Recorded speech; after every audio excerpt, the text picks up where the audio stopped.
বিজয় দিবস উপলক্ষে মঙ্গলবার ১৬ই ডিসেম্বর সামাজিক যোগাযোগ মাধ্যম ফেসবুকে একটি পোস্ট দেন ভারতের প্রধানমন্ত্রী নরেন্দ্র মোদী।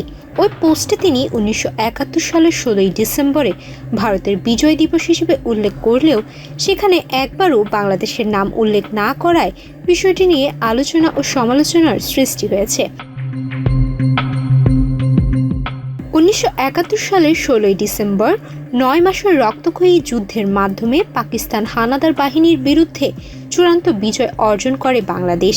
ওই দিন ঢাকার রেসকোর্স ময়দানে পাকিস্তানি সেনাবাহিনীর আত্মসমর্পণের মধ্য দিয়ে স্বাধীন রাষ্ট্র হিসেবে বাংলাদেশের জন্ম হয়। যুদ্ধের শেষ পর্যায়ে বাংলাদেশের মুক্তিযোদ্ধাদের সঙ্গে যোগ দেয় ভারতীয় সেনাবাহিনী। সেই প্রেক্ষাপটে ভারতও দিনটিকে নিজেদের বিজয় দিবস হিসেবে পালন করে থাকে। স্যান্ডেলিনা সো, রূপচর্চায় আভিজাত্য।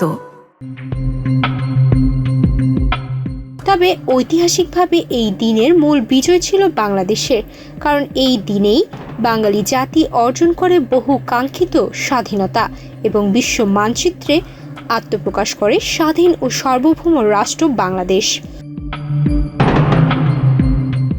মোদির ফেসবুক পোস্টে লেখা হয়, বিজয় দিবসে আমরা আমাদের সেই সাহসী সেনাদের স্মরণ করছি যাদের সাহসিকতা ও আত্মত্যাগ ১৯৭১ সালে ভারতের এক ঐতিহাসিক বিজয় নিশ্চিত করেছিল।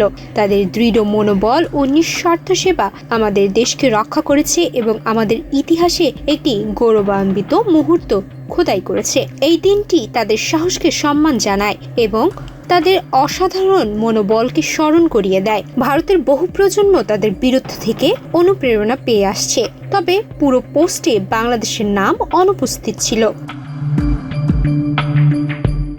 এর আগে বিজয় দিবস উপলক্ষে ভারতের সেনাবাহিনীও একটি আলাদা পোস্ট প্রকাশ করে। সেই পোস্টে ১৯৭১ সালের যুদ্ধে মুক্তিযুদ্ধের বীরত্বের কথা উল্লেখ করা হয়। ভারতীয় সেনাবাহিনী জানায়, বিজয় দিবস শুধু একটি তারিখ নয়, এটি ১৯৭১ সালের যুদ্ধে ভারতীয় সশস্ত্র বাহিনীর ঐতিহাসিক ও চূড়ান্ত বিজয়ের প্রতীক। পোস্টে আরও বলা হয়, মুক্তিযোদ্ধাদের সঙ্গে কাঁধে কাঁধ মিলিয়ে যুদ্ধ করেছিল ভারতীয় সেনারা। এটি ছিল এমন একটি বিজয় যেখানে মুক্তিবাহিনী ও ভারতীয় সশস্ত্র বাহিনী একসঙ্গে লড়াই করে বাংলাদেশের স্বাধীনতার সংগ্রামকে চূড়ান্ত পরিণতির দিকে নিয়ে যায়।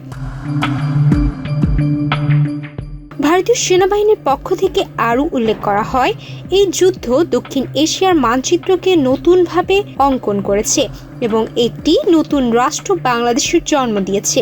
একই সঙ্গে পাকিস্তানি সেনাবাহিনীর চালানো নৃশংসতা, অত্যাচার ও নিষ্ঠুরতার অবসান ঘটিয়েছে এই বিজয়ের মধ্য দিয়ে। মোদির পোস্টে বাংলাদেশের নাম অনুল্লেখ থাকায় সামাজিক যোগাযোগ মাধ্যমে বিষয়টি নিয়ে নানা প্রতিক্রিয়া দেখা গেছে। অনেকেই মনে করছেন, ঐতিহাসিক এই দিনে বাংলাদেশের অবদান ও আত্মত্যাগের স্বীকৃতি স্পষ্টভাবে তুলে ধরা জরুরি ছিল।